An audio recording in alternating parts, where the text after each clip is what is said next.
everybody knows Carmichael. Yes, all right. everybody So knows me. if you haven't already, I know we're kind of late, but like, comment, subscribe, share the whole nine. All right. Go ahead like that, please. All of that. All right. So you hit the notification bell, beep, like that right there. Yeah.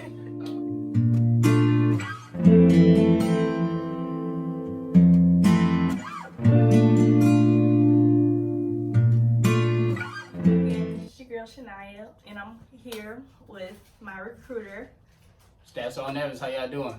and Private Justin. You know what I mean? Justin. So today I'm gonna be doing something new.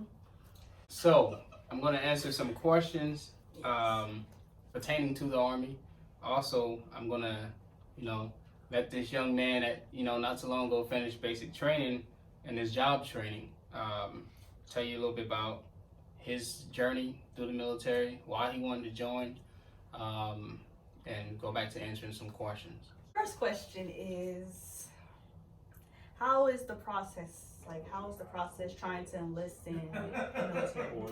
So, as far as the process and wanting to enlist, first there's like a series of questions we ask you guys just to see if you're pre-qualified in actually joining the Army.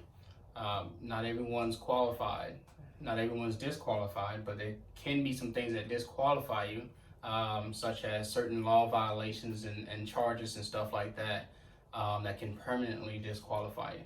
So we ask those questions just to make sure you're not only can pass the ASVAB, but also if you're physically qualified, meet height and weight standards, and also check see if you have any charges, and if so, what type of charges do you have, and see if you can still join off those charges.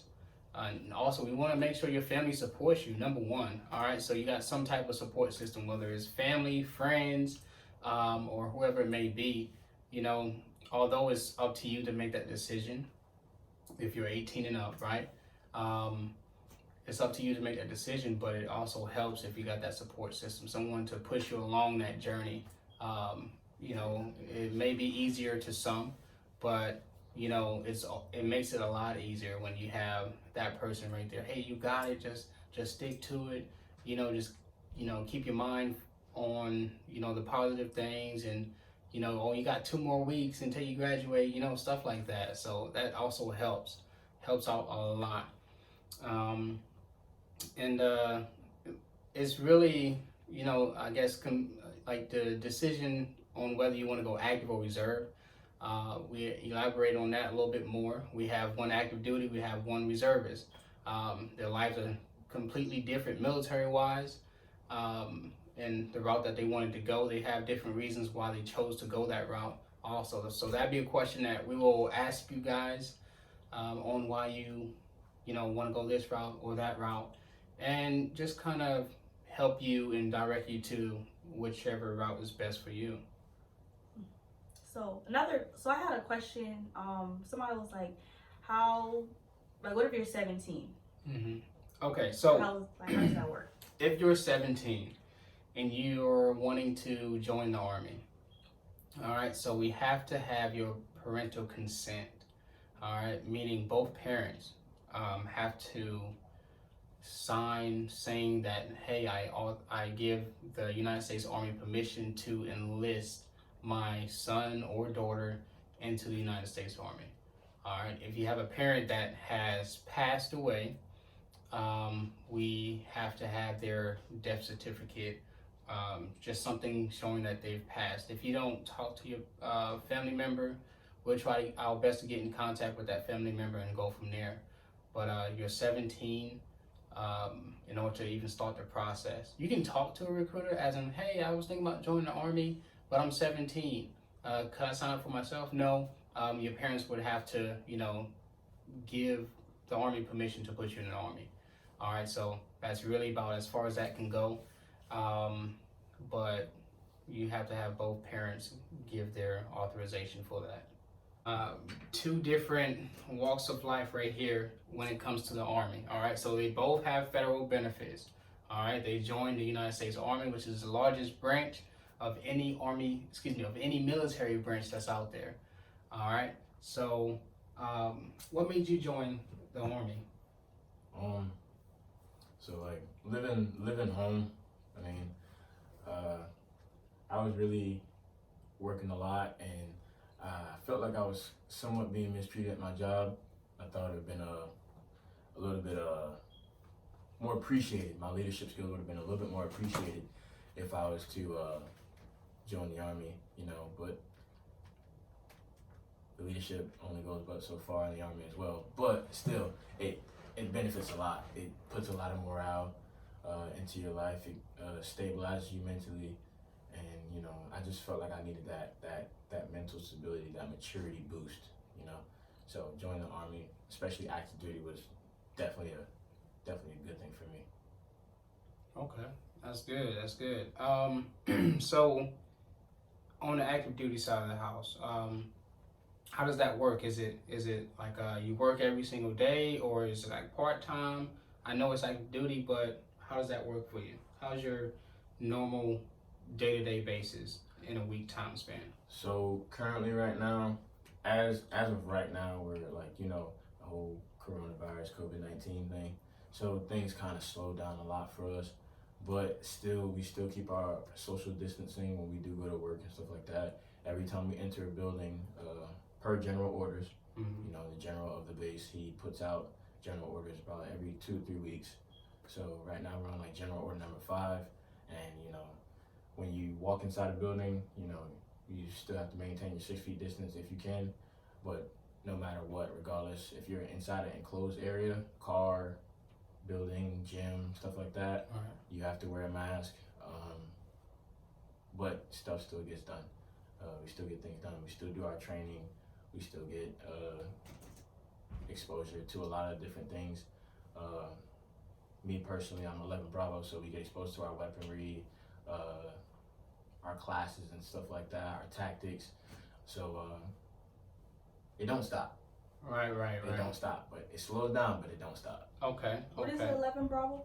11 Bravo is infantry, so I'm an infantryman. I just like the physicality of it, the mental toughness of it. It was definitely a good check. All right. So with them going infantry, I just want to put this out there, right? We have over 150 jobs. All right. So now, was that job given to you? How did you pick your job? How was that? Did we tell you like, hey, the infantry is where you're going? No.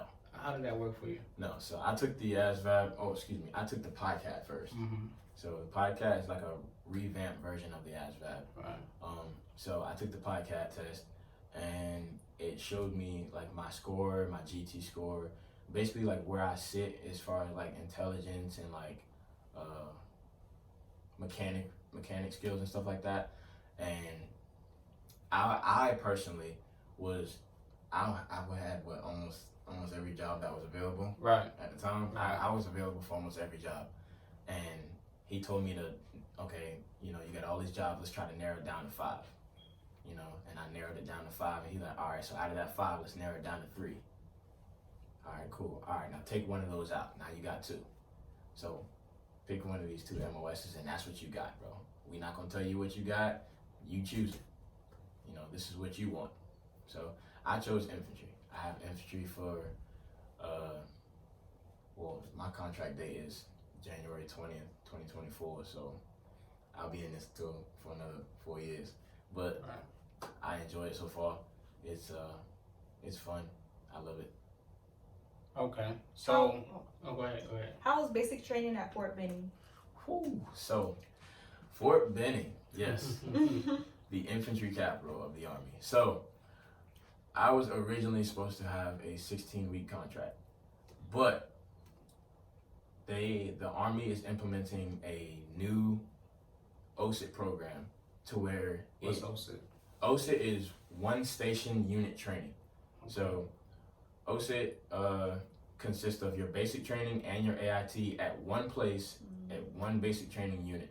You do not leave. You do not go to another state or another brigade or anything like that to get your training. Everything is done with the same drill sergeants, with the same people you came with. So I was originally supposed to have 16 weeks, but then they're trying to make the infantry better than what it is. Not to say that it's not great now, but they're trying to excel even farther. Everything is always about getting ahead, excellence, improving, all that. So they extended it to 22 weeks. So I was one of the first 22-week cycles to go through, and it made some of us upset because we were expecting 16 weeks, Right. but we got that 22-week cycle. But I will say it helped me a lot. We were angry about it at first when we were there, but the PT, all the PT that we did, physical training, if you don't know, all the ruck marches with all the weight and stuff like that, all the M4 rifle ranges, the machine gun ranges, all that stuff, it all prepared me for where I am right now. My unit is extremely surprised of the type of soldier that produced out of OSIT training, because they didn't get that training when they were there. They were a part of a 16-week cycle, so now they teach us a little bit more. They go into further depth of things, so it's kind of like, I guess you could say I'm a little farther ahead than like your average NCO that went through infantry training. But I still 100%, don't get me wrong, I still 100% respect and admire all the information that I get from my NCOs. But OSIT training was definitely a big part of my career, especially with that 22-week cycle. It really did help a lot. Are you happy about your decision in joining the military? You think it made a big a change in your life, and if so, in what direction? The negative direction or a positive direction? It definitely made a positive direction. I was lazy when I was a civilian. You know, I was a lazy individual. Didn't want to do much. I went to work and I came home. Went to work and I came home, and I'd probably sleep when I went home. Now I don't have time to sleep. I wake up at 6:30. I go do PT, and then I do PT for 2 hours, and I got like 30 minutes to change clothes and go to the company, and whatever they got for us to do that day is what we got to do that day. But it definitely puts my mind in like a more mature mind state. It makes me a lot more responsible as well. I'm not living home with my parents. I'm not, relying on anybody. I noticed in basic training, and in OSIT, that I relied a lot on a lot of other people's morale and maturity and stuff like that. When I got there, it's just you. It's literally just you. Especially if you were like me and you got stuck in a leadership position. If the drill sergeant thought that you were qualified or you look good, I got stuck in a squad leader position for a whole 22-week cycle. I was not taken out of it. Stuff, yeah. So I was responsible. Also good. I was responsible for like 14 people, and when they didn't listen, it came down on me. So it makes you take a lot of responsibility for things, even if it's not yours. It puts that morale boost, that maturity level in you, and that responsibility. Okay, that's good. All right, so everybody knows Carmichael. Yes, all right, everybody so knows me. if you haven't already, I know we're kind of late, but like, comment, subscribe, share, the whole 9. All right, Go ahead like that, please. all of that. All right, so you hit the notification bell, beep, like that right there. Yeah. But so with yourself, you decided to go Army Reserve route. All right, number one, and you can just touch on these topics real quick. What made you want to go the reserve route? All right. And if school was one of them, all right, so how's going to college, and how's your unit? Also, I know you have a leader and non-commissioned officer, NCO, that just got promoted. So what are your questions about that? How does that work and everything too? So I'll pass that to you. Okay, so I joined the military because I just wanted a better foundation for myself, and people always walk over me, so I just felt like me joining the Army, it just made me become a more person, School was one reason why I joined the military. Is it tough to balance your military with school? Okay, so it's not hard to balance my school life and military life, only because we go to our unit once a month, like one weekend out of every month, and then 2 weeks out the summer. Okay. But it's always good to communicate with like your professors and stuff, especially like if say a unit is going to the field. Yeah, so I mean, like I went the Army Reserve route first when I first joined. So we joined out of Charlotte, North Carolina. Went to training, basic training. Went to my job training afterwards. Came back to Charlotte because I went the reserve route. All right. I had family in Miami, Florida. I was 18, and I was like, you know what? Miami don't sound too bad. So I moved to Miami, and I started going to college in Miami. All right. So when I had drill and everything like that, as long as I let my professor know ahead of time, not the day of or the weekend of, you know, they work very well with you. Definitely when the Army's paying for your schooling and everything like that, they know that, hey, you have a obligation to fulfill with the military and everything like that. And that's what they did. Even when I did get deployed, I went to Afghanistan. I was still going to school online and everything like that as well. And they work with you very well as far as employment. They do the same thing as well. I'd say if you're in the military and you got like the Army Reserves and you got a civilian job, a regular job, 9 to 5 type thing, and you got deployed, as long as you let that job know in advance, and also while you're overseas or wherever you may be, you may even be deployed in country, in the United States, and as long as you hit that job up every now and again, like, hey, I just wanted to check up and, you know, see how everything's going at work, yada yada, this and that. They can't pass you up for any promotions, any pay raises, or anything like that, and that's by law. All right, so there's a lot of good benefits when it comes to joining the military. All right, not only just educational wise, but right now while you're young, go out there and get your education. You can also have a good time. Hey, I went to school in Miami. All right, so I'm just saying I had a good time as well, but I still knocked out the classes and everything like that as well. All right, so you got to stay focused at the same time. You're an adult now. That's how they look at it. You're responsible for you not being to work on time. All right, so it not only falls on you, it falls on somebody else. The reason why it's like that, kind of like the domino effect, because I'd say you're this person and you got somebody else beside you, and this person shows up late to work, and now, but that's your battle buddy. Now they're looking at you like, okay, so you showed up to work on time. What happened to your battle buddy? All right, so now both of you guys are, you know, getting some type of lecture or punishment, whatever the case may be. And that's so you guys hold each other accountable. Yes. You want to have those people, right, that you call friends or battle buddies or family, that can push you to be the best person that you can be at the end of the day. With that being said, so like I was scheduled to go to the field for like 2 weeks, and it was the first 2 weeks of school. So my unit, they're being really nice and excuse me from my 2-week field training just to make it back to school on time. So you have units that's going to work with you, so keep that in mind. Like, don't always. Yeah, so the Army's not like, they're not all like like mean. Yeah, stuff. like angry stuff. Like what you see in a drill sergeant, I mean, they have to be like that, but it's to get you in a certain place to where your standards, your morals, and your responsibility, like you said, your accountability for each other, all that stuff has to be in place before they can put you in a big army. One thing that my drills always told us is that they will not put trash on the line. They will not do it. So before they allow irresponsible, untrustworthy, just all around not good soldier, before they allow them to go into the big army with the rest of all the regular soldiers, they will kick them right back out and send them back to the civilian world.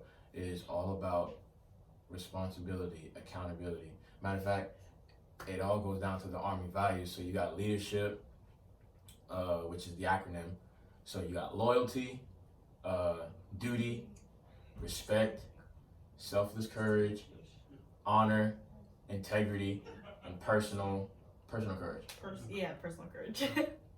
What did I say earlier? Wait. I said selfless service. Excuse Yeah, me. yeah, yeah. So S is selfless service. Excuse me, it's been a while. LDR shit. Yeah. So that's the acronym leadership, but that's what it all comes down to: is your loyalty, your duty, respect, selfless service, honor, integrity, personal courage. All those things are an attribute that every single soldier must have. They must have it in order to be a soldier. You will not graduate basic training or your AIT program until you have those things and your drill sergeant sees those things in you. Mhm. So, I mean, yeah. And then even like you said earlier, like, you know, it helps to have like that family, Right. that family or friend support group, you know. Yeah, you gotta have it. Support For is me, everything. For me, like in basic training, my drill sergeants would always get mad at me, like, Jefferson, you always get mail every time I'm passing this out. Every single time. He just throws my mail at me now. He used to throw my mail at me. Because I would always either get mail, one week I would get mail from my mom, and it'd be like 4 or 5 letters at a time. And then the next week I would get mail from my girlfriend, who is also now in the military. And I also put her in too. Yeah, me and my girlfriend had the same recruiter. So, but yeah, like I had that support group, you know, and it helps a lot. It really does. Sometimes people want to quit, especially with such a long week and being away from home and family and stuff like that. You get homesick. If you were like me, I had a little break in between. You remember that? Mm-hmm. For Christmas time, I had like holiday block leave. Let you come back home. They let you come back home for holiday block leave. They give you your leave days. Some companies will take you leave days. Some companies won't. You know, it all depends on your leadership, your commanding officers and stuff like that. But yeah, like coming home and then going right back into it. You know, you got a little taste of home, and now you got to go back to the military, like that active duty life for a little second, and now you're like, I don't want to do this no more. I want to go home. I like everybody. Like I'm talking like my whole platoon was crying at that. My whole platoon was crying at that. Yeah. Man. But I mean, we built a brotherhood. You know, we definitely built a brotherhood. That's one thing I like about the infantry. Right. You definitely build a brotherhood. You build that bond. You get very, very, very close with the bunk next to you, or the bunk across the bay, or the one sitting by the drill sergeant, or the one by the bathroom. You know. You build that bond with people and you get really close. I still keep in contact with, I had like 60 people in my platoon. I still keep in contact with like 40 of those guys now. That's a lot. That's a big number. That is a big number. You know, like, and even guys that wasn't in my platoon. You know, you build that bond with everybody in your company. You're gonna be with them. So that bond, that friendship, that's something that's gonna last a long time. Even when you get out the military, you'll have that bond most definitely. And that right there is just another support group. So you got an external support group, and then you got an internal support group. You know, you got your brothers telling you like, "Come on, man, you can finish this ruck march. Oh yeah. Come on, man. Let me. Come on, let's get down. And let me teach you a little bit, like a little more pointers on how to shoot this gun. Right. You know, let's study these tactics so we don't mess up tomorrow and the drill sergeant doesn't get on us. You know, like everybody takes accountability for each other, and it's not because you don't want to get messed up for somebody else's mistakes. It's because you want to see other people succeed just as much as you want to succeed. Right. Y'all all a team at the end of the day, so there's no I in anything. I'm sorry. When I was a squad leader, I told them, I was like, they might not be an I in team, but I'm gonna put one in it if y'all don't start acting right. I'm telling you. I use whatever works. I used to get pulled to the side and smoked alone, like by myself, no battle buddy, all because my squad was messed up during like sticks and stuff like that. Which is sticks is an acronym, STX, squad tactic exercise. So yeah. So a real popular question, me as a recruiter that I see coming through my office, or if I'm at the schools, this is prior to COVID, right? Is basic training hard? My answer to you guys, if I could do it again, I'll go back. Basic training, you meet some of the funniest people, comedians. You do. Right? So you know somebody, oh yeah, man, this dude's silly as ever, man. I remember that guy. And you meet like just some, you know, like this one guy who was like super country, right?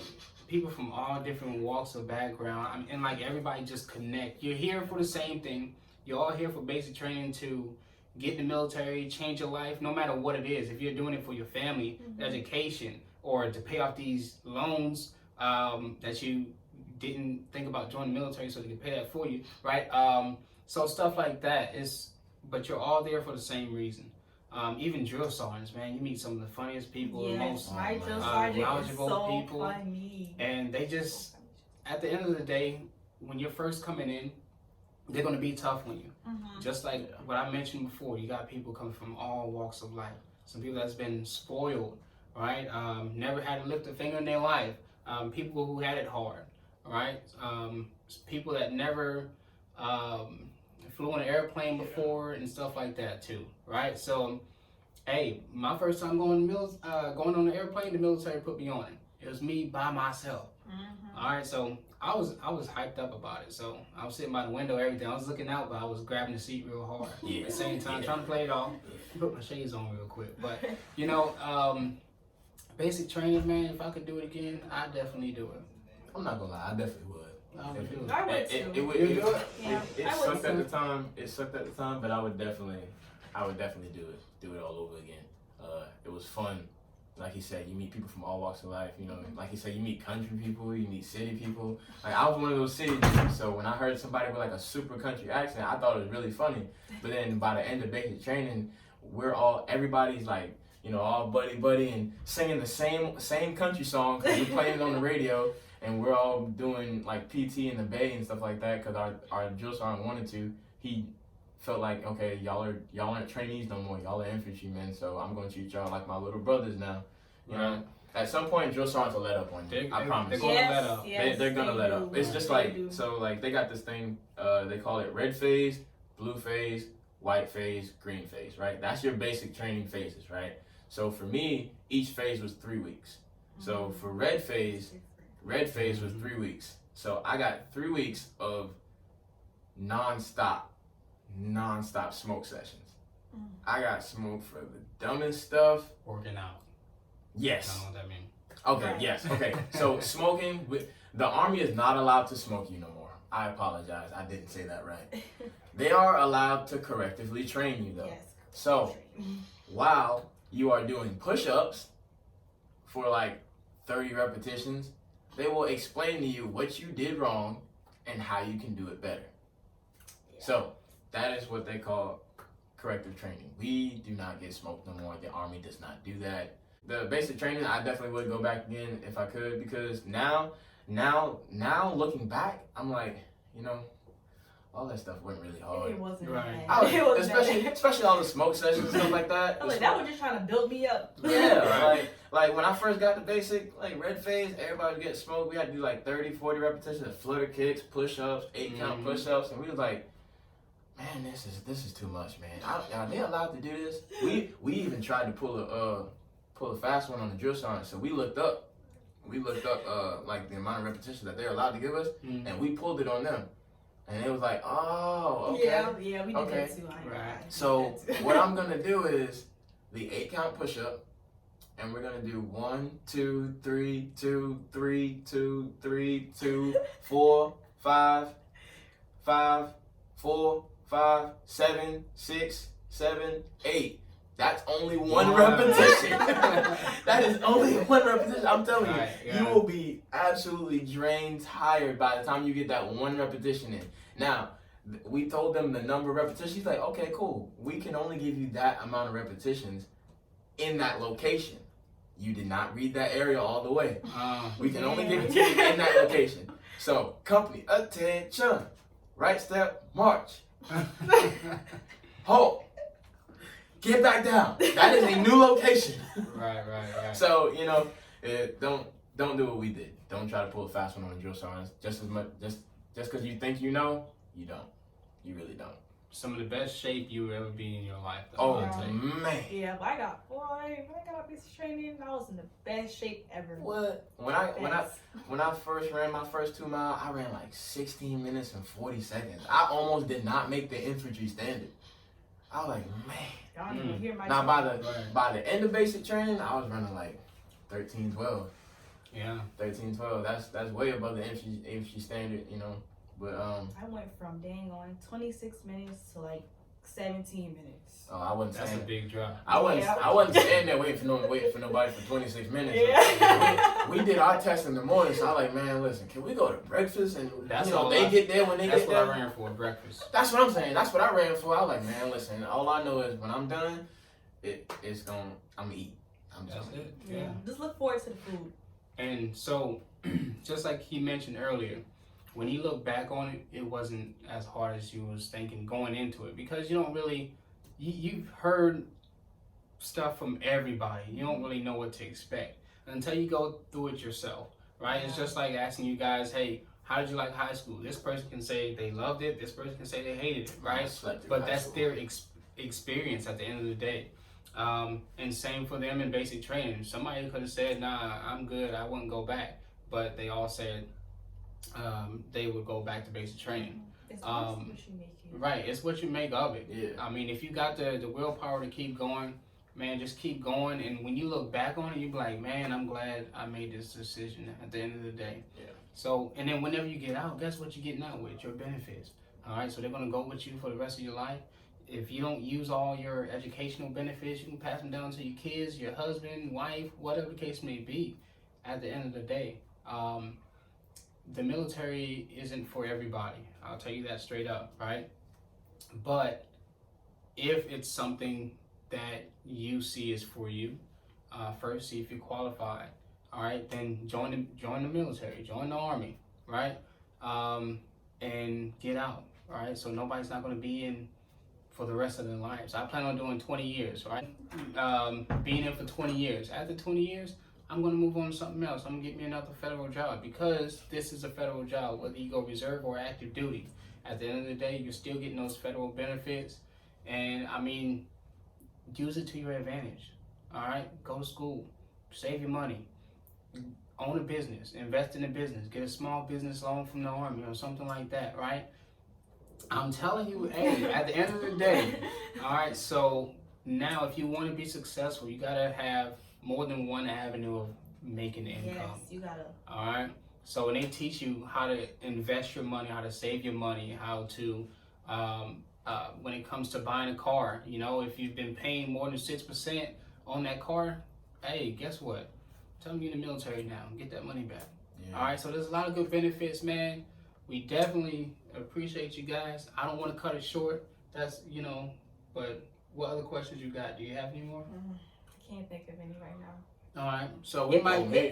If they comment more questions down below, then you can do a part 3. Y'all heard that? If y'all comment down below, all right. So right down there, it's gonna either be on the left or the right or in the middle. I think it say right comment. Yeah, I think yeah. All right. So So me personally, when he say join the army, yeah, join the army. Me personally, I'm biased. I say join the infantry. You know, like we always need infantrymen. Also, you know, like he said, you get them benefits. One of them benefits of joining the infantry, you get that sign-on bonus. You get up to $40,000 sign-on bonus. So, you know, shoot, that's with any job. Just let y'all know, right? So up to 40,000. You know, 30,000 student loan payment, meaning that you take out a federal loan in college. Say the army's gonna pay that back. All right. You can get a sign-on bonus and all that stuff like that. He's on active duty, starting his class in September. She's in college. Yeah. All right. She's waiting to go back to school. So, hey man, the sky's the limit at the end of the day. But like I said, like, comment, subscribe, share, everything. All right. We'll be at part 3. Yes. You know what? What's up? We'll see. Y'all got it, man. You know it's Staff Sergeant Evans, Private Jefferson. You know, we just guests on a lovely YouTube channel. You know what I'm saying? Right. So just do us a favor. Like he said, like, comment, share, subscribe, all that. You know, it really helps. Everything. It shares the word, it spreads the word, you know what I'm saying? Maybe you may not want to join the military, but you know, you share it and then somebody else takes our advice and like, you know, I might think this is for me, you know? Right. So like I said, just look out for somebody else, look out for yourself, you know, do what's best for the world, you know what I'm saying? You know, things are getting crazy now. So, It is. so you gotta do what you gotta do to get ahead in life now. Secure that bag. Secure it. You got it. I got mine. I got mine. Y'all see me. I didn't have it. I didn't have this till I joined the military. I didn't have this till I joined the military. You know what I'm saying? Pouring out stuff. What's up, man? Yeah, see what I'm saying, bro? You know what I'm saying? I got that car outside, you know what I'm saying? Oh, I'm about to go see the car. I see the keys over here, man. Yeah, I'm about to get a bike when I'm about to test drive his car, you know what I'm saying? You're not touching I'm not going going to. But yeah, we definitely appreciate you for allowing us to be on your channel. Appreciate it. You're welcome. Hashtag Carmichael. You already know. All right, what you got? Thank you guys for watching this video. Like they said, like, comment, subscribe, and comment if you want. Comment some questions. Questions is always needed. Yes, and I got y'all. Most definitely. All All right. Till next time. Yeah.